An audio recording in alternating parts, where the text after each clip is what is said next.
Pertanyaannya Kiai, di sebagian riwayat, saya tidak membaca selain Hafs an Asim, tapi di sebagian riwayat sampai pernah saya dengar langsung bahwa sakatat di dalam Al-Quran ini juga bisa bisa hilang karena beberapa hal, atau memang karena ada riwayat yang tidak pakai itu sakta. Adakah asar dari perbedaan tulisan itu, baik Rasm Usmani atau Rasm Imla'i al-Istilahi, asar terkait dengan Fistimbatil Ahkam al-Fiqhiyah? Maka semua proses bacaan qiraah itu punya efek di istimbat fikih, itu pasti. Karena Imam Syafi'i itu pengagum lughat. Saya punya kitab namanya Ar-Risalah, itu karangan Imam Syafi'i asli yang sudah kaul jadid. Dan saya sampai sekarang baca kitab itu. Saya 2 kali khatam, kemudian mengajarkan ke anak-anak yang sudah bisa baca kitab. Saya cerita gini bukan dalam konteks sombong. Memang syaratnya ulama itu harus sering baca dan masih baca. Jadi ibarat pemain nasional Inggris yang jadi pemain nasional harus masih aktif di liga. Gak boleh sudah pensiun diambil jadi pemain, pasti sikile wis kaku. Ada ulama wis kedonya wis politikus, mbok dadekno narasumber, oh mbulet terus. Iya. Anak otaknya sudah kemana-mana ya Pak. Saking kemana-mananya mungkin nganggep forum ilmiah gini tidak penting. Karena nggak ngasilkan apa? Duit. Ya kamu tuh yang ngomong dari saya.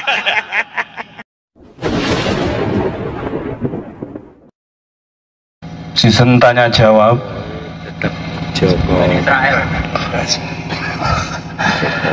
Agar lebih tertib, yang bertanya mohon untuk mengenalkan nama dan alamat, dan kita batasi, dan ada tambahan pertanyaan dimohon tidak keluar dari tema yang sudah disampaikan. Terima kasih.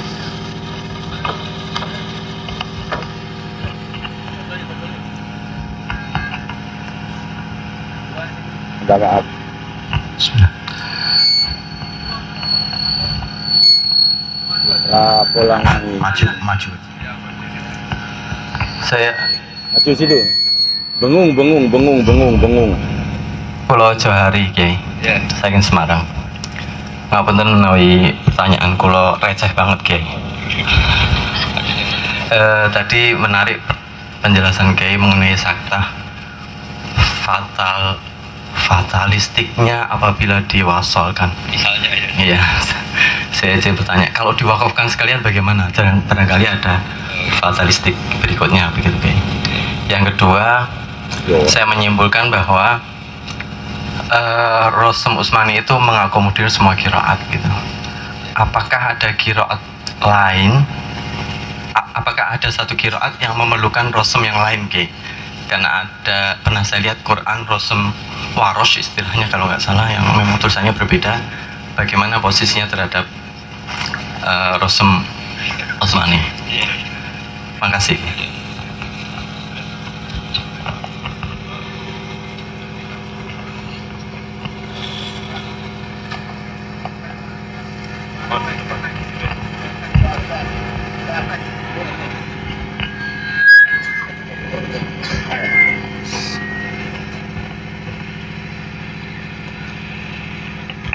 Assalamualaikum warahmatullahi wabarakatuh.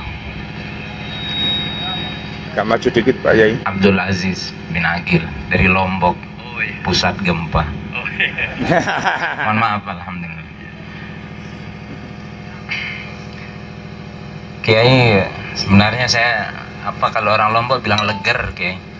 Walaupun sudah janggutan, leger itu grogi, gemeteran gitu. Karena itu tadi diminta kalau dalam ilmu itu tadi efek ekstrim. Ya, kalau saya bertanya kemudian ekstrimnya apa nanti resiko gitu. Tapi relax saja. Iya, relax, alhamdulillah.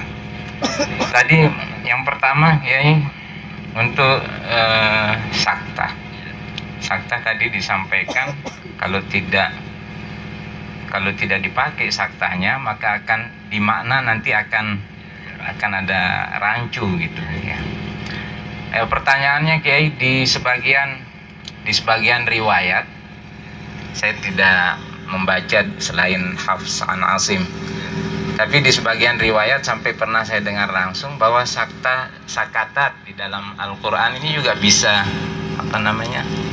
bisa hilang karena beberapa hal, atau memang karena ada riwayat yang tidak pakai itu sakta sehingga bacaannya waqila marraq kalla barrana ala qulubihim dan seterusnya. Nah itu gimana nanti maknanya itu, tetap dia rancu atau gimana? Itu pertanyaan. Kemudian yang berikutnya di masalah wakaf tadi disampaikan fala yahzunka qauluhum inna na'lamu ma yusirruna wa ma yu'linun. Sebagian dari mushaf katakan itu ada tanda mim kecil di sebagian cetakan terbitan. Kalau saya pakai dulu Quran yang cetakan Mesir, itu sebagian ada mim kecil di in kuntum mu'minin, in kuntum muqinin, rabbis samawati wal ardi wa ma bainahuma, in kuntum wa ma bainahuma ada mim kecil di sebagian cetakan gitu, terbitan. Tapi sebagian yang lain tidak pakai mim kecil, sama seperti laukanu ya'lamun, itu sebagian ada mim kecil sebelumnya gitu. Nah itu yang saya tanyakan itu, kenapa kok di sebagian cetakan itu ada mim kecilnya, sebagian lagi tidak ada gitu. Tanyakan yang nyetak maksudnya. Ya, tanyakan pakarnya. Harusnya tanyakan yang nyetak. Kemudian yang berikutnya di kitab yang bahasa saya tadi kelewatan beberapa kata karena Kiai pakai bahasa Jawa. Saya pelangak-pelongo lihat sana apa ini ya. Jadi sebagian tadi dicetakan ya di buku atau kitab Kiai tadi disebutkan Bismillah sebagai contoh. Bismillah dengan alif, Bismillah tanpa alif, Bismi Rabbika pakai alif. Kalau basmalah Bismillahirrahmanirrahim tanpa alif. Nah, kalau dia ditulis dengan alif kan tidak ada perubahan makna. Nah, ya pertanyaannya apa yang menyebabkan para sahabat radhiyallahu taala anhum ajmain mereka menulisnya di sini tanpa alif di Bismillah, terus di Bismi Rabbikal ladzi khalaq pakai alif. Apakah ada sebab-sebab tertentu, mungkin ada sir atau apa? Mohon penjelasan, jazakumullahu khairan. Jangan langkai orang lima ya. Dilanjut.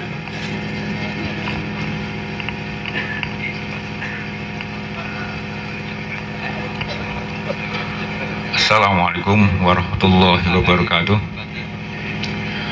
Kaulo saking cabang Banjarnegara Gus. Kulo dereng ngantos rambung maos Al-Muqni. Tapi kulo nyun pirsa. Oh ya. Oh ya. Adakah asar dari perbedaan tulisan itu, baik Rasem Usmani atau Rasem Imla'i al-Istilahi, asar terkait dengan Fistimbatil Ahkam al-Fiqhiyah? Makatan. Assalamualaikum warahmatullahi wabarakatuh.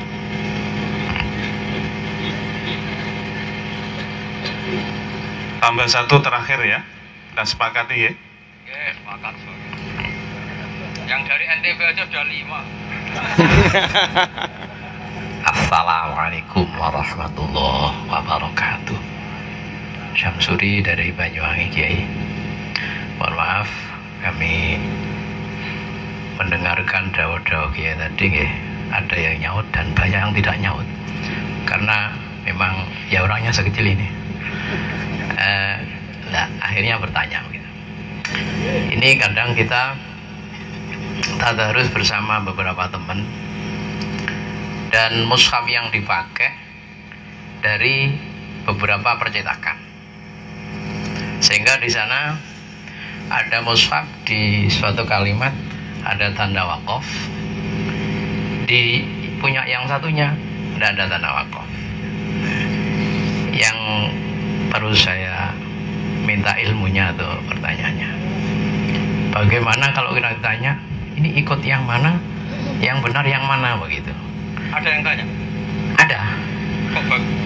Sehingga saya ya ikuti aja Quran yang dipakai. Ya ini ya kebodohan saya, maka saya tanya, mohon maaf, mohon penjelasannya biar saya pulang itu puas begitu. Demikian, wassalamualaikum warahmatullahi wabarakatuh.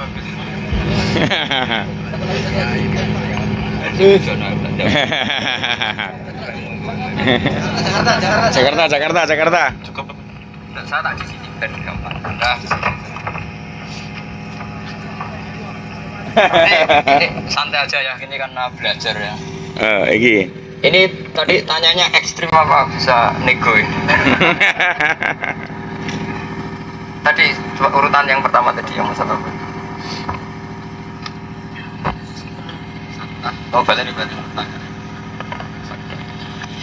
Kami ulangi, kalau ada kesalahan nanti bisa dikoreksi. Dari Mas Johari Tomtawi tadi menanyakan apakah saktah bisa diwakaf sekalian. Jadi begini ya, andai kan kita tidak konsisten mengikuti qiraatu Asim min riwayati Hafs atau riwayati Hafs, kan kita tahu Asim itu punya murid dua, yang satu Hafs, yang satu Syu'bah. Syu'bah itu agak-agak balelo ke Kisai, masyhur itu. Jadi saya sedikit cerita ya tentang qiraah. Singkat cerita, Syu'bah dan Hafs ini pernah ketemu, gejlok-gejlokan gitu. Kamu kok bacanya gitu padahal guru kita satu gitu. Akhirnya orang dua ini sepakat tanya, ya imamana Asiman, lima datukru Syu'bah bi qiraati kadza wa tukriu Asiman bi qiraati kadza. Kamu membacakan Asim, membacakan Hafs beda dengan yang kamu bacakan Syu'bah, juga sebaliknya. Imam Asim menjawab, aqra'tuka ala ma aqra'ani Utsmanu wa Aliyun, ini terus wa aqra'tuka ala ma aqra'ani Zirin bin Hubais an Abdullah bin Mas'ud. Tapi sebetulnya sanadnya Asim ke sahabat itu lewat satu orang namanya Abdurrahman As-Sulami. Abdurrahman As-Sulami itu punya guru, di antaranya Zirin bin Hubais, itu terus ke Abdullah bin Mas'ud. Ada yang dia langsung ke Sayyidina Utsman, Ali dan Zaid bin Sabit. Nah, itu yang jadi qiraahnya Hafs. Ya sudah, itu dulu, ini penting, itu secara riwayat. Kemudian menyangkut sakatat, saktah kalau dijamakkan sakatat, itu di kitab Itqan, di kitab Ibnul Jazari, semangatnya itu adalah taktek. Taktek itu yang penting kalimat yang rawan salah paham diputus. Nah, diputus itu kalau Anda bernafas, ngambil nafas, orang nyebut itu wakaf. Kalau nggak ngambil nafas, itu orang menyebut saktah. Tapi secara makna itu sama. Sehingga sebetulnya andai kan kita tidak mutaqayyid, tidak terikat bimadhabin muayyanin, itu gak masalah sama sekali, entah itu kita milih wakaf atau sakta. Yang penting kalimat itu tidak menjadi satu satuan sing rawan salah makna atau salah. Nah, kemudian kalau ada ulama yang mengatakan, udah ada gitu-gituan, gak sakta, gak saktaan, gak wakaf-wakafan, semuanya gak wajib, itu ulama agak frustasi gitu. Artinya gini, andai kan sampean kenal ulama jenis itu tuh kira-kira ya kayak saya dibanding Pak Aang gitu. Jadi tidak kelasnya sebetulnya. Jadi jangan kira kalau semua ulama itu keren. Ya tidak semuanya. Misalnya masa Fathul Mu'in kok bantai Imam Syafi'i, kan tidak sopan, kan tidak kelasnya. Ya kira-kira kalau Fathul Mu'in ya musuhnya ya yang ngarang Fathul Jawad gitu. Kalau Nawawi ya musuhnya Rafi'i kan gitu. Imam Syafi'i musuhnya Imam Malik, kan butuh level lah. Khilaf itu kan ya butuh level. Kenapa saya bilang demikian? Karena dalam kaidah wakaf dan wasol itu luar biasa menolong makna. Jadi sampean tidak bisa misalnya mengikuti ulama yang mengatakan walaysa fil Qur'ani min waqfin wajib wala haramin ghairu ma lahu sabab. Sebetulnya ulama tetap mengatakan ghairu ma lahu sabab. Artinya sekali ada sebab maka potensi wakaf itu bisa haram, bisa wajib. Coba misalnya bayangkan kalau Anda jadi malaikat hamalatul arsy. Kemudian ada orang baca wa kadzalika haqqat kalimatu rabbika 'alal ladzina kafaru annahum ashabun naril ladzina yahmiluna al-arsy. Waktu malaikat jadarani ashabun nar kira-kira. Karena kalau dibaca langsung alladzina itu jadi badal dari ashabun nar. Jadi saya itu termasuk orang yang betul-betul enggak suka sama orang yang bilang wakaf dan wasal itu tidak ada yang wajib. Itu kalau masih hidup tak labrak, tak tuntut. Karena memang nggak mungkin. Mau tidak mau nggak mungkin kan kita misalnya ngaji. Aku itu sampai Allah kalau ladina qalu terus wakaf. Wakaf bariku ujuk-ujuk innallaha faqir. Itu yang dengar di pojok sana. Wih, ada informasi baru toh. Dari Quran kalau innallaha faqir. Itu kan kacau. Jadi menurut saya, jadi pendapat-pendapat Nyun Sewu meskipun itu dari ulama, biasanya ulama kan punya tradisi pengarang kitab. Pendapat A disebutkan pertama, pendapat B kedua, terus baru waqala ba'duhum tidak ada wakaf asal yang wajib. Nah ini sudah ya kira-kira nggak lolos verifikasi KPU lah kira-kira gitu. Jadi sudah tidak kompetitor gitu. Terus kedua begini, saya punya kitab namanya Al-Jauharul Mausun fi Qiraati Qalun. Itu karangannya Habib Hasan bin Hadi Assegaf. Menurut saya itu karangan terbaik dalam bab wakaf selain tentu karangan-karangan Ibnu Jazari. Itu beliau saking kagumnya sama wakaf sampai bilang gini, dia punya riwayat sampai Ibnu Abbas, siapa yang hafal 6 wakaf maka dakhalal jannah. Itu cukup 6 wakaf. Itu dijamin dakhalal jannah. Padahal saya hafal sudah ngelangkai 20. Jadi sudah susuk lah, sudah. Ya, sudah bisa dinego nanti bisa dinego. Dan beliau nyontohkan itu unik. Ini coba didengerin. Umumnya kiai atau mubalek kalau cerita itu kan Zulekha itu cantik. Ya kita sepakat ya Zulekha itu cantik setengah baya, menggoda lah gitu kira-kira. Cantik setengah baya menggoda. Yusuf itu ganteng perjaka, serumah. Hari pertama mungkin iman, kedua iman, hari ketiga Imron. Bukan Imron ya kata. Singkat cerita itu Zulekha itu ngebet sekali ingin merasakan Yusuf karena Yusuf itu ganteng. Konon Zulekha itu cantik setengah baya, suaminya itu impoten, konon katanya. Nggak pernah ngecek tapi orang-orang ngomong begitu. Iya, mubalik biasanya tukang ngomong gitu.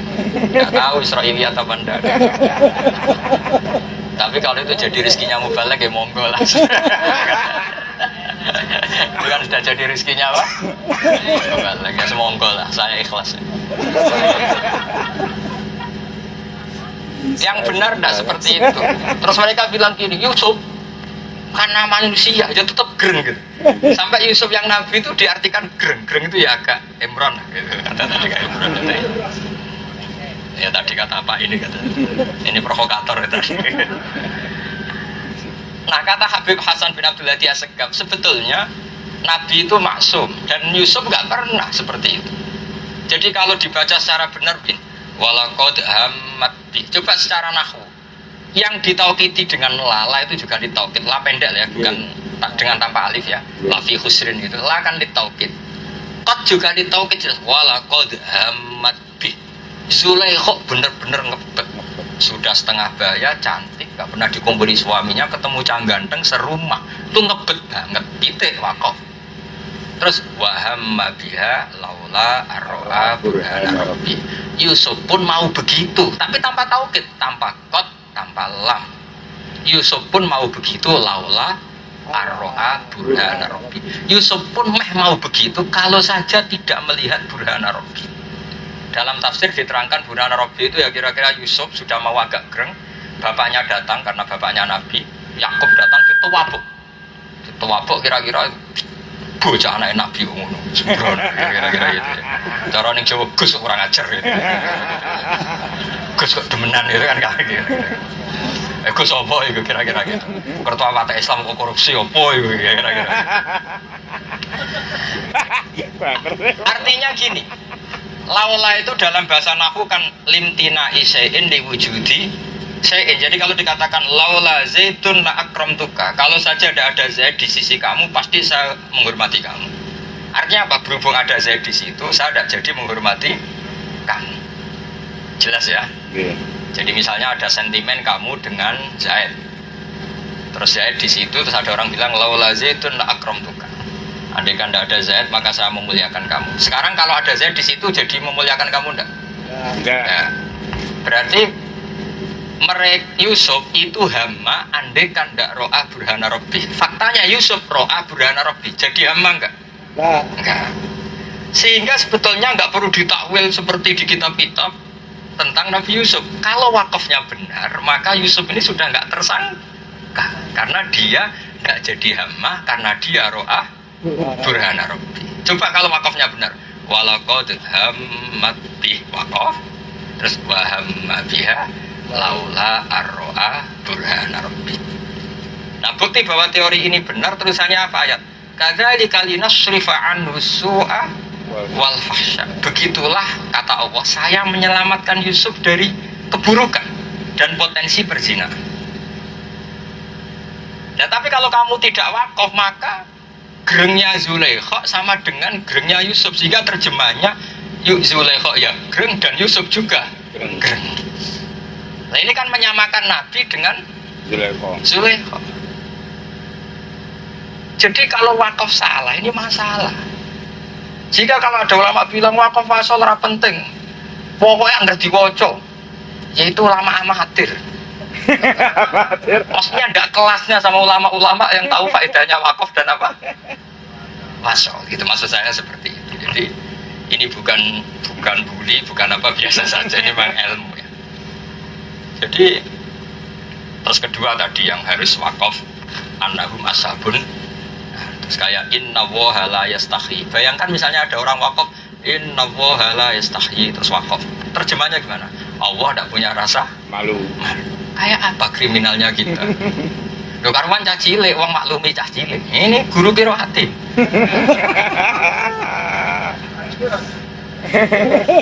Wes lulus tasel. Lulus tasel.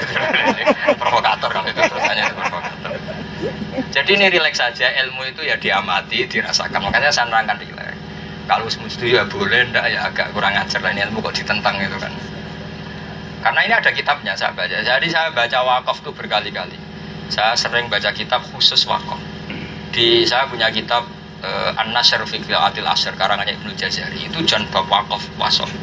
Karena setelah wabak data tajwidi kalil hurufi la budamim ma'rifatil wuqufi. Bahkan ketika Sayyidina ditanya ma huwa tajwid, qol ma'rifatul wuquf wal wasl.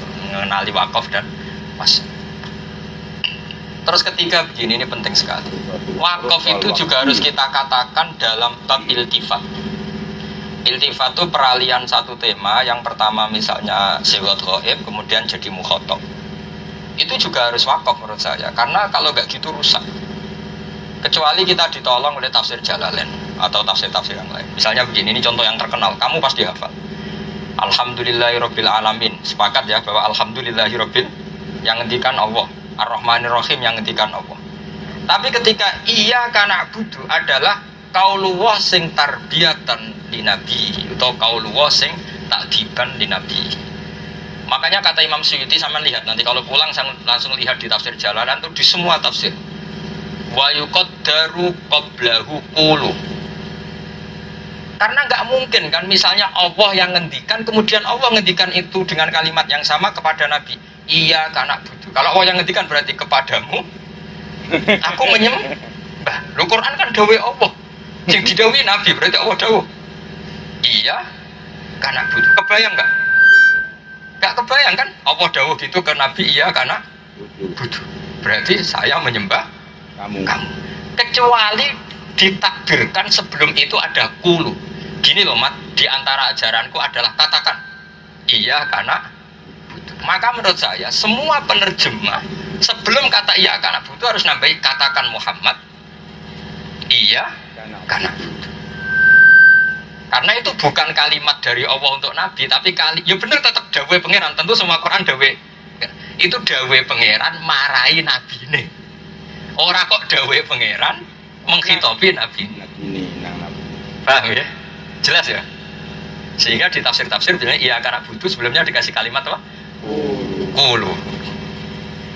Ini penting sekali. Jadi, nah, kenapa ditafsirkan kulu? Karena di banyak ayat juga lafadz kulu diucapkan. Kul huwallahu ahad. Kul ya ayyuhal kafirun. Kulu amanna. Karena apa? Quran itu ya kalamullah, tapi juga tarbiyatullah, takdibullah, tasyri'ullah. Itu ibarat saya ngomong ke anak saya, Cung, iku ya, engkau nak apa? Cung, kamu nanti kalau ketemu ibu bilang begini.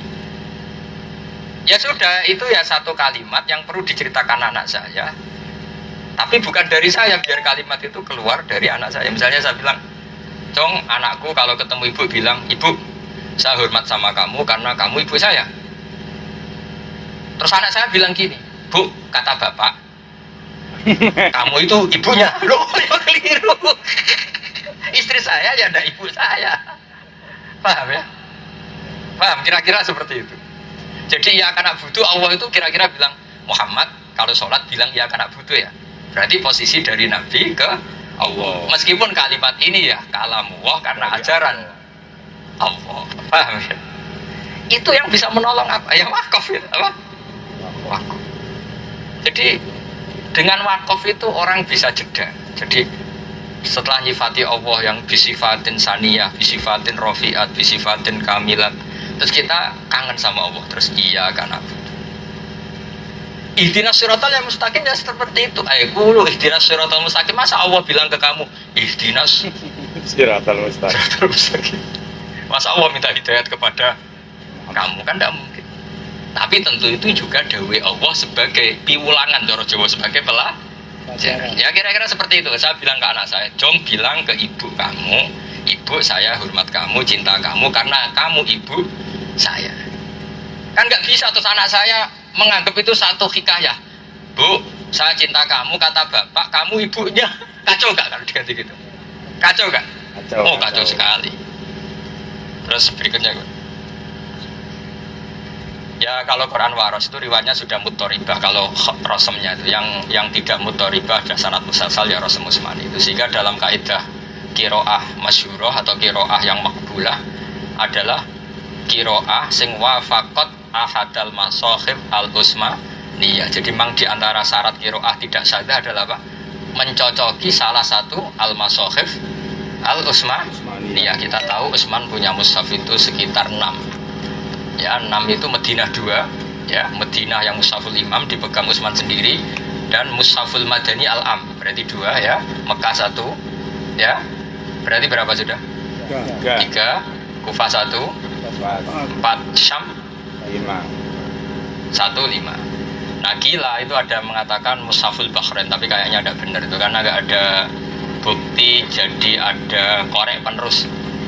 Biasanya kalau ada mushaf kan ada korek penerus. Kita tahu di Mekah ada Ibnu Katsir, paham ya?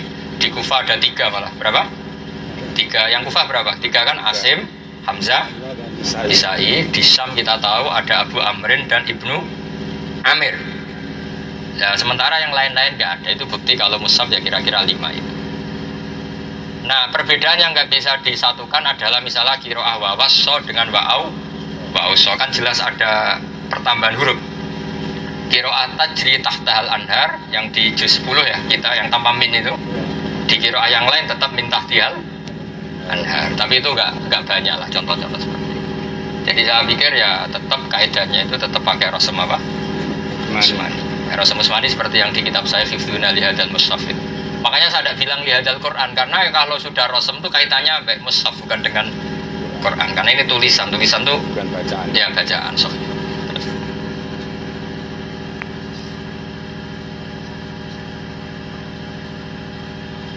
Ya saya tadi masalah saktah gitu ya, saya mohon khilaf ulama yang mengatakan saktah wakaf semuanya tidak wajib itu bukan khilaf yang banding dengan yang mengatakan penting. Ibarat khilaf itu gak level. Kira-kira presiden musuh RT gitu. Jadi memang khilaf itu udah apa? Udah level. Kan ada kaidahnya khilaf.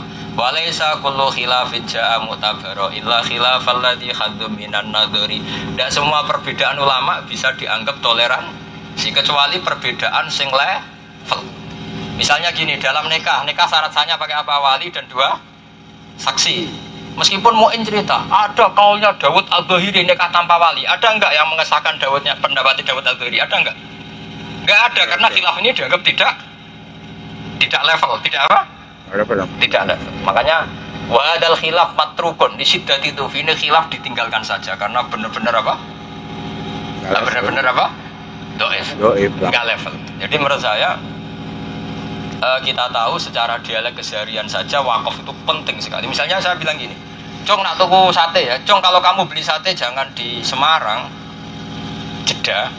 Terus saya bilang di Sragen, saya ulang lagi, Cong kalau beli sate jangan di Semarang, Jeddah, di Demak.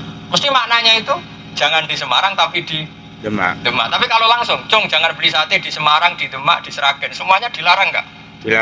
Dilarang. Tapi kalau ada Jeddah, itu sempat orang berpikir ini kalau jangan beli sate di Semarang, Jeddah, di Demak. Maksudnya apa? Tapi di Demak saja. Di Demak saja. Jadi secara rasa itu tidak mungkin lah, kita tidak menggunakan sarana saktah dan wakaf itu tidak mungkin untuk jadi walam yaj'allahu iwajan. Nah, iwajan itu gimana sih?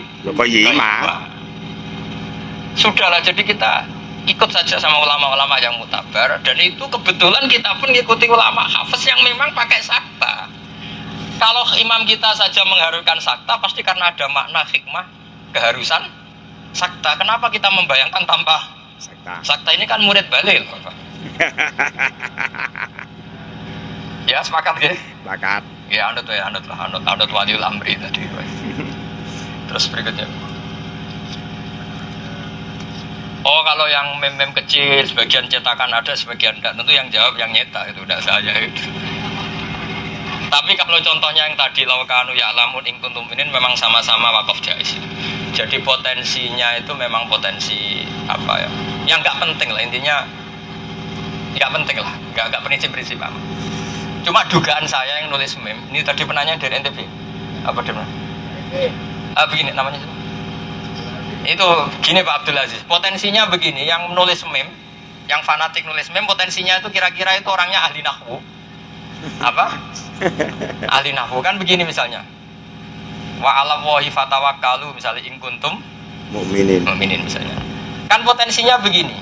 Itu kan ada syarat, ada jawab. Berhubung in kuntum mu'minin itu punya jawab yang dibuang, maka harus diberi wakaf supaya wa 'ala Allahi fatawakkalu, kepada Allah kamu harus tawakal. Titik, sudah. Nah, in kuntum mu'minin, kalau kamu betul-betul mukmin ya memang seharusnya harus takwa kepada Allah. Nah, berhubung in kuntum itu tidak punya jawab di depan, maka dipotong dengan apa? Wakaf. Dengan wakaf. Kira-kira begitu cara berpikir. Nah, ada yang berpikir dibalik. Berhubung in kuntum mu'minin itu meskipun punya jawab, tapi jawab yang disarikan dari wa 'ala Allahi fatawakkalu. Berhubung jawabnya adalah disarikan dari wa 'ala Allahi fatawakkalu, ini menjadi satu satuan kalimat, maka nggak perlu dikasih tanda wakaf. Paham Mas Abdul Aziz? Nah kira-kira gitu logika apa? Yang setuju wakaf sama yang enggak gitu. Jadi cara berpikir seperti itu. Tapi itu tentu enggak jenis wakaf wajib maupun wakaf apa? Haram. Tapi yang wakaf haram wajib ya seperti tadi. Laqad sami'a Allahu qawla alladziina qalu wakaf. Tahu-tahu di speaker banter.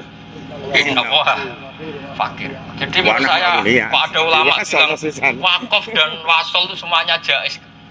Itu wah bahaya betul. Menurut saya itu gak kebayang lah. Tetap harus ada yang wajib, harus ada yang haram. Kalau kita toleransi ya karena anak-anak itu. Karena apa? Kalau anak-anak kan sudah aman kan. Tahu-tahu ada suara anak kecil inna Allah fakir, orang kan geju semua. Tapi kalimat masjid guru qiraati kan siapa itu yang ngelantik mesti kan gitu. Ada yang ngelantik barang gitu. Oh, yang ngelantik kena juga ini mesti kena. Terus berikutnya. Dalam apa? Oh, yang bismillah itu. Kalau bismillah itu semua ulama sepakat ya, kalau bismillah itu gak ditulis alif di kasrotil istimal karena banyaknya digunakan. Kemudian yang bismi rabbika itu karena jarang tetap pakai alif, jadi ismun gitu. Tapi begini Pak Aziz, ada yang mengatakan bismillah itu atas nama keluhuran Allah, memang dari madi sama yasmu semuan itu. sama semu-semuan, kemudian ada taknya yang dibuang. Jadi bismillah dengan keagungan Allah, sehingga ada ulama yang menduga memang tidak dari kata ismun tapi dari kata simah. Itu yang bisa saya jelaskan. Makanya apa? Jadi tentu yang mengatakan dari ismun alifnya dibuang di kasrotil apa? Istimal sering digunakan. Tapi kalau mengatakan dari simah ya memang dari awal nggak ada alif. Itu jelas, itu di MUN ada, di beberapa kitab ada. Saya kebetulan jenis ingatan, jadi masih ingat betul itu, masih itu. Nanti bisa dicari di MUN. Ngapal muin bos, apalnya hadis, apal hadis Pak Yai Sahih Syafiq tadi Muslim, pertanyaannya, adakah asar Fathul wakof dengan Abu istimbat? apalnya awak. Oh ya, Mondok tidak tenan, apa bro. ya, semua bacaan. Oh ya itu betul. Jadi Pak Syafiq tadi betul itu. Semua proses bacaan qiraah itu punya efek di istimbat fikih, itu pasti. Karena Imam Syafi'i itu pengagum lughat. Saya punya kitab namanya Ar-Risalah, itu karangan Imam Syafi'i asli yang sudah kaul jadid. Dan saya sampai sekarang baca kitab itu. Saya 2 kali khatam, kemudian mengajarkan ke anak-anak yang sudah bisa baca kitab. Saya cerita gini bukan dalam konteks sombong. Memang syaratnya ulama itu harus sering baca dan masih baca. Jadi ibarat pemain nasional Inggris yang jadi pemain nasional harus masih aktif di liga. Gak boleh sudah pensiun diambil jadi pemain, pasti sikile wis kaku. Ada ulama wis kedonya wis politikus, mbok dadekno narasumber, oh mbulet terus. Iya. Anak otaknya itu sudah kemana-mana ya Pak. Saking kemana-mananya mungkin nganggep forum ilmiah gini tidak penting. Karena nggak ngasilkan apa? Duit. Ya kamu tuh yang ngomong dari saya. Saya itu sampai sekarang masih belajar ya tentang itu. Jadi sah lah, jadi masih jadi pemain itu masih sah karena saya masih mutolaah. Karena memang itu aturan ya, aturan ilmu. Begini, Imam Syafi'i itu pengagum lughat. Saya beri sekian contoh supaya jenengan familiar dengan cara istihad Imam Syafi'i. Imam Syafi'i bilang kalau orang tayamum di suatu tempat, dia sedang pergi gitu, syaratnya harus mencari-cari air. Kalau dia di tempat tinggi nyari-nyari air di tempat bawah, kalau di bawah mencoba nyari-nyari air di tempat atas yang tinggi. Ketika ditanya hal fi dzalika min dalilin atau hal fi dzalika min ayatin, apa itu ada ayatnya kok sampai mensyaratkan tolabul ma, mencari-cari air? Saya Imam Syafi'i iya katanya. Naam. Qala ta'ala falam tajidu ma'an, kemudian kalian tidak menemukan air. La yuqalu liman lam yatlub lam yajid wa inna ma yuqalu lam ya'rif. Oh itu fasih sekali. Allah akan bilang, kemudian kamu tidak menemukan air. Di mana-mana tidak menemukan setelah mencari. Kalau belum mencari namanya tidak tahu. Oh itu fasih sekali. Ya Allah kan dawuh falam tajidu ma'an, kemudian kamu tidak menemukan Air. di mana-mana istilah tidak menemukan itu mencari dulu apa enggak? Mencari dulu baru berkesimpulan tidak menemukan. Kalau tidak pernah nyari namanya tidak tahu, lam ya'rif. La yuqalu liman lam yatlub lam yajid wa inna ma yuqalu lam ya'rif. Pernah suatu saat Imam Syafi'i berfatwa tentang hajinya makdum. Meskipun ini nggak laku di Indonesia, tapi ini saya fatwakan secara terbuka. Sebetulnya kaji niabah itu ada 2. Ada niabah anil mayyit, itu umum di Indonesia ya, disebut kaji apa? Amanah ya. Sebetulnya ada lagi niabah anil makdum, dan itu mujma' alaih di karangan ulama. Ada orang tua sudah stroke, sudah sepuh sekali, dia masih hidup, boleh nggak dihajikan sama anak turunnya? Boleh kan sebetulnya, tidak usah nunggu apa? Mati, namanya niabah anil makdum. Itu Imam Syafi'i ditanya, apa ada dalilnya? Ya dalilnya manis tatoa ilai sabila. Orang yang mampu haji wajib haji. Terus beliau bilang gini, wal istito'atu durbani, durbun binafsi wa durbun biwairihi. Jadi istito'ah itu ada 2, dia mampu haji melakukan sendiri atau melakukan dengan orang lain. Saya masih hafal takbirnya. Wa ma'rufun fi lisanil Arab. Sungguh sangat ma'ruf, dikenal fi lisanil Arab. Misalnya ada orang mengatakan gini, ada orang tua, misalnya gini, Mas Angin sudah tua, sudah tekenan, tapi kaya raya. Terus dia bilang gini, saya, Cong, ana astatiu an abniya daroka, saya mampu membangun rumahmu. Itu apa orang tua tadi ngangkati botol sendiri, ngangkati semen sendiri? Apa karena nyuruh orang? Nyuruh orang. Dia dianggap mampu apa tidak mampu? Mampu. Imam Syafi'i mengatakan, makdub yang kaya raya, dia tidak bisa haji dengan dirinya, tapi bisa nyuruh orang niabah. Itu menurut Imam Syafi'i juga kategori mustati. Itu satu, secara lughat dia secara lughat katakan mustati. Dua, beliau berdasar riwayat hadis ada imro'atun min khusam datangi Rasulullah dan beliau perempuan tadi bilang ya Rasulullah inna faridatullah apa adrokat abi syekhon kabiron la yastati'u ayyasbuta ala rohilah afa ahujju anhu. Ya Rasulullah, ketika ada wajib haji perintah itu bapak saya sudah tua sekali, kalau naik kendaraan susah sekali, apa perlu saya hajikan? Ini masih hidup loh. Terus kata Nabi, aro'aiti laukana ala abiki dainun faqadaitihi. Ya, ana fa'ahu dzalik. Andai kan bapak kamu punya hutang kemudian kamu yang bayar, apa cukup itu? Ya tentu cukup ya Rasulullah. Wa kadzalika al-hajju tasfatainu wa ahqqu bil qada. Begitu juga utang Allah haji. Kalau ada yang melakukan juga cukup. Tapi Imam Syafi'i apa? Beliau istidlal pakai lughat, mustati, orang yang mampu. Orang yang kuat kekar bangun rumah dikatakan mustati, orang yang lumpuh tapi membiayai juga dikatakan mustati. Sehingga ada niabah itu bisa anil mayyit, bisa anil ma'dub. Cari di muhadzab, di hampir di semua kitab. Itu mesti ada takbir wal istita'atu durbani durbun binafsi wa durbun bi ghairi. Yang bi ghairi contohnya dua, niabah anil mayyit dan niabah anil ma'dub. Kemudian kalau efek kiro'ah, nah ini kembali ke Imam Syafi'i tadi. Naha Rasulullah an bai'il mulamasah. Ya, naha Rasulullah an bai'il mulamasah. Mulamasah itu dulu kalau pakaian kadung kamu pegang harus kamu beli. Wal lamsu al jassu bil yad. Yang namanya lamsu itu memegang dengan tangan. Sehingga Imam Syafi'i mengatakan termasuk yang membatalkan wudu adalah aula mastumun nisa, sekedar megang, nyentuh. Tapi Ibnu Abbas berpendapat lamisa itu maknanya massa. Allah itu tabu mengatakan hubungan intim sehingga dibahasakan menyentuh. Tapi yang dimaksud Allah itu jima. Jadi kalau sekedar nyentuh tidak batal. Nah biasanya itu di Indonesia misalnya ada sebagian ormas yang kalau nyentuh istrinya bilang tidak batal. Itu juga ada bidah amat, itu ya ada ulamanya. Paham ya?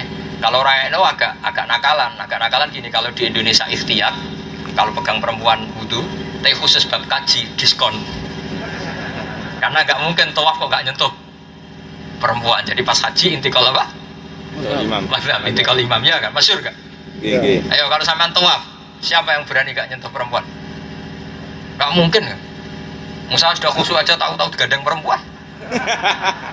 Ya karena tahu-tahu.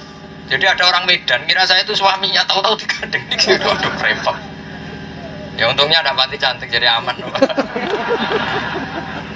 Itu semua guru-guru kita kalau fatwa bab haji ayo kesentuh perempuan udah bilang batal enggak? Jawab saja. Enggak kan? Itu madzhab Syafi'i apa enggak? Enggak. Nah itu gara-gara takbirnya aula mastumun nisa itu. Nah, ada yang baca aula mastumun nisa. Nah, ini kan tentu secara kaidah sorof. Kalau lama sayulami sumula masatan pasti dari dua belah pihak karena ini mustarokah. Tapi kalau lamisa lamasa artinya satu pihak. Sehingga ada yang berpikir gini, Allah itu hanya ngomentari kalau kalian memegang perempuan. Jadi misalnya begini, saya bilang gini ke Mas Aan, kamu haram mencium perempuan. Kira-kira yang haram yang mencium apa yang dicium? Kira-kira? Yang mencium. Yang mencium karena dia subjek. Kalau yang dicium nggak dosa, kecuali merasakan, tapi tidak tahu lah. Nggak, misalnya gini. Jangan contohnya nyium ya. Kamu nggak boleh naboi orang, memukuli orang. Yang haram yang mukuli apa yang dipukuli? Memukul. Yang memukul, subjek kan? Objek itu kan korban, kena haram nggak? Nggak. Sehingga berpikirnya gini, aula mastumun nisa. Yang batal ya lamisnya, pemegangnya, subjek, bukan objek. Makanya sebagian kiai kalau kamu tawaf tetap madzhab Syafi'i, yang penting kamu posisi objek, tidak subjek. Ya, karena Allah hanya menghukumi aula mastumun nisa, artinya menghukumi tentang kamu. Ayatnya kan tentang kamu kan? Lihat toh, falam tajidu ma'an auja ahadum minal ghaiti fa aula mastumun. Semuanya kan tentang kamu. Itu bakas nisa apa bakas kamu? Kamu kan sebagai subjek. Ya kan? Berhubung nisa ini objek, maka ada mengatakan bintiko diwudu ilamis dunal malmus, yang batal yang subjeknya bukan yang tersentuh. Jadi tetap itu punya akibat. Jadi begitu juga menyangkut mandi junub atau mandi dari haid. Misalnya Yas'alunaka 'anil mahid terus wasallu qul huwa adzan fa'tazilun nisaa fil wala taqrabuhunna hatta yatahhurna. Ada qiraah yang baca hatta yatahhar. Jadi ora yatahhurna tapi yatahhar. Dan perempuan yang sedang haid jangan kamu ajak hubungan intim kecuali setelah suci. Setelah suci itu maknanya ingkita udam apa ingkita udam plus mandi? Plus mandi. Plus mandi karena toharoh bin nisbat lil haid adalah ingkita udam ma'al ghusl. Dan itu tertopang qiraah hatta yatahhar sehingga perempuan benar-benar bersuci. Tapi kalau hatta itu kan sekedar dia suci. Ya, jadi ya tapi itu kan ini kan ya lucu-lucunan fikih saja. Artinya ya ben sawangane wong qiraati iso fikih itu ya. Sebetulnya saya itu ini kan di luar konteks ya, tapi ya nggak apa-apa lah, ilmu kita bicarakan, semua ilmu insya Allah barokah ya, semua ilmu insya Allah barokah. Jadi kalau sampean tanya efek kiroah dalam istimbatul ahkam tentu.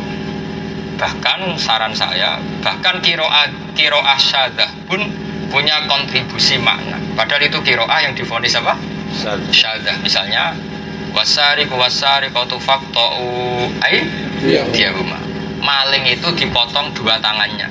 Padahal tidak pernah ada zaman Nabi maling dipotong dua tangannya langsung. Yang dipotong adalah kanannya dulu, itu aja minalku dari pergel tangan. Kenapa itu bisa? Karena ada qiraah syadah faqta'u aymanahuma, maka potonglah yang sisi kanan. Meskipun aymanahuma divonis qiraah syadah, tapi menopang mana. Makanya di kitab-kitab usulul ilm, usulul tafsir dijelaskan qiraah syadah itu la yukrahu biha, tidak boleh dipakai, tapi boleh dipakai penopang makna. Bagaimanapun itu riwayat. Ya saya kira demikian, mohon maaf terus ini mungkin tidak mungkin khatam, tapi kalau mau dipelajari monggo. Karena saya itu hanya membantu menjadwal, kemudian takbir orisinilnya di kitab apa Al-Muqni. Al-Muqni itu dikarang oleh Abu Amrin Ad-Dani, gurunya Sulaiman bin Najah. Jadi saya pikir kitab itu luar biasa. Setidaknya kita familiar lah bahwa memang dari awal antara standar Rasul Utsmani dengan Al-Qawaid Al-Muhdasah, di situ saya bahasakan apa? Al-Qawaid Al-Muhdasah, satu kaidah yang diperbarui. Kenapa kita ikut Rasul Utsmani? Karena Qawaid Muhdasah itu ya bikinan orang Spanyol. Ibnu Malik itu orang Spanyol, orang Andalusia. Jadi mau tidak mau dia itu harus tahu pola bahasa Arab, kemudian dia bikin random pola. Adegan dia orang Arab mungkin tidak pola seperti itu. Saya beri contoh gini, jangan tidak usah tersinggung yang ngaji-ngaji nahwu. Adegan ada kalimat gini, Doroba Zaidun Amron. Coba diterjemah apa? Zaid memukul Amar. Terus kita erok. Zaidun fa'ilun wa Amron maf'ulun. Terus tanyakan sama Abu Bakar atau Sayyidina Umar. Kira-kira jam yo wis suwe le cung nak Zaidun ku fa'il, Amron ku maf'ul b. Ya wis Doroba Zaidun Amron kan Zaid memukul Amar. Tentu Zaid namanya pelaku pemukulan, Amron objek. Nah, itu oleh nahwu disebut Zaidun itu fa'il, Amron. Tapi orang Arab ya tidak perlu ngomong gitu. Makanya Abu Bakar tidak pernah ngerok Doroba Zaidun Amron. Paham? Nah, intinya gini. Intinya gini, kalau ada tulisan Quran kok beda dengan tulisan nahwu, yang menangkan Quran. Nahwu dengan Quran itu dulu Quran. Nahwu itu dikarang oleh non Arab, menganalisis pola-pola kalam Allah Arab. Paham? Di antaranya tentu Quran. Makanya kalau orang Arab zaman Nabi itu nyuwun sewu, kalau doakan mayit perempuan pun sering oh maghfirlahu wa'afihi wa'fu anhu. Jangan kira orang Arab tidak tahu nahwu. Wah ini kiai tidak mati alim. Perempuan kok hahu. Ada orang yang tidak mati alim karena talqinnya itu hu dan ha. Allah maghfirlahu wa'afihi ha. Dia korban baca majmu' itu, majmu' doa. Kan Allah marhamhu dalam kurung. Ya garis miring ya? Garis miring. Akhirnya baca Allah marhamhu wa'afihi ha.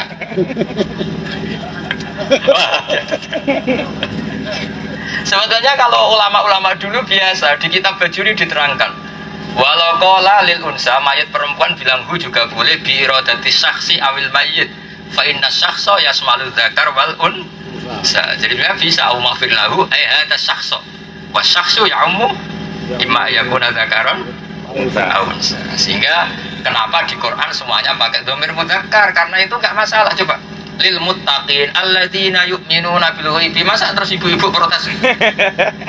Allah lil muttaqin terus.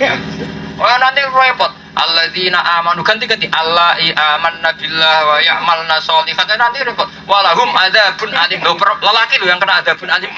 Enggak ada ayat walahunna adzabun. Nanti kamu protes, ini Quran kok hanya untuk lelaki, semua dhamir kan laki-laki. Coba sabbih isma rabbikal a'la. Lo kita tidak disuruh tasbih, kalau kita disuruh sabbihi isma rabb. Ya kalau untuk perempuan sabbih apa sabbihi? Sabbihi. Jadi itu ya kalau nahwu ya biar dia ngomong sabbih lil mufrad al mudzakkar, sabbihi lil muannas al muqaddar sauni-unimu, tapi orang Arab itu paham itu. Jadi maknane sabbih ya man ukhatib. Sabbih maca tasbih he wong sing tak khitobi. Imanakah? Jadi ini dong ya, jelas ya.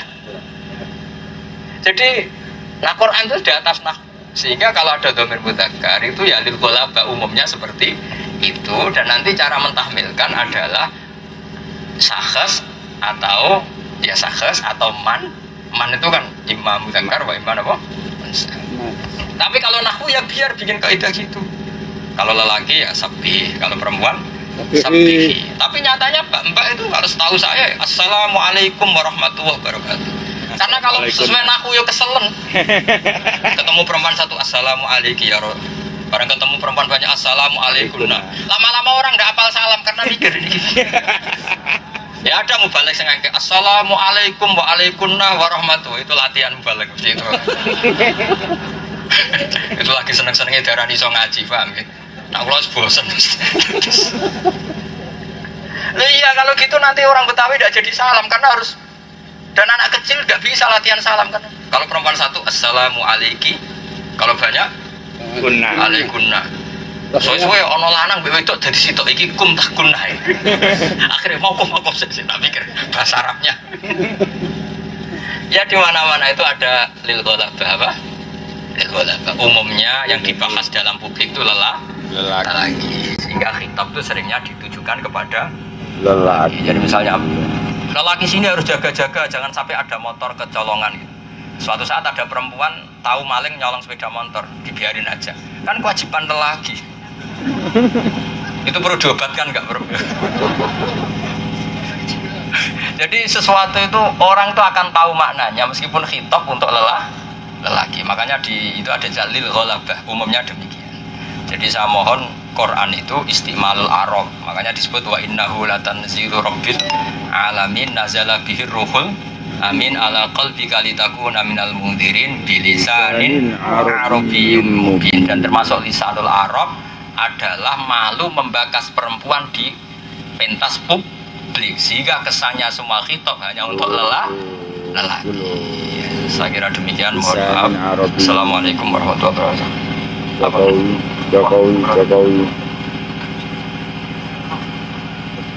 Ya sudah jawabannya gitu. Tadi kalau tanda wakaf beda-beda ikut yang mana? Saya pikir asal penerbitnya kredibel itu mesti beda-beda, itu di wakaf yang tidak wajib juga tidak haram. Di mana-mana yang namanya khilaf itu pasti jaizut torofen apa? Jaizut torofen. Nggak mungkin lah dalam inna wa fakir kok ada yang bilang boleh. Mungkin nggak? Nggak mungkin. Nggak. Ya, itu jelas lah. Jangan dewi berarti dewi. Monggo itu ke Al-Fatihah. A'udzubillahi minasyaitonirrajim. Bismillahirrahmanirrahim. Alhamdulillahirabbil alamin arrahmanir rahim.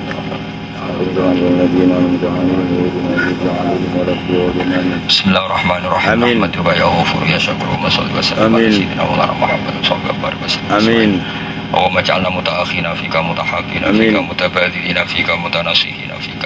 Amin. Hatta nakuna fi darika hadiyah wa syahidina laka ya Allah qasidina qawamina bil qist min khadamatil Qur'an wa ulumihi ya Allah mu'alina li kalimatika ya Allah hatta tardu'anna lakal hamdu idha radita wa lakal hamdu ba'da ridha wa lakal hamdu hatta tardu. Allahumma ya ilahana ya Allah ya wasi'al maghfiratuka wa sa'umidina wa rahmatuka arja'in dana min amalina. Allahumma ya Allah maghfiratuka wa sa'umidina wa rahmatuka arja'in dana min amalina. Allahumma ya Allah maghfiratuka awsa'u min dzunubina wa rahmatuka arja indana min amal. Allahumma ya wa illam akun ahlan rabbi wa rahmataka fa rahmatuka ahlun anta wa habibika Muhammad.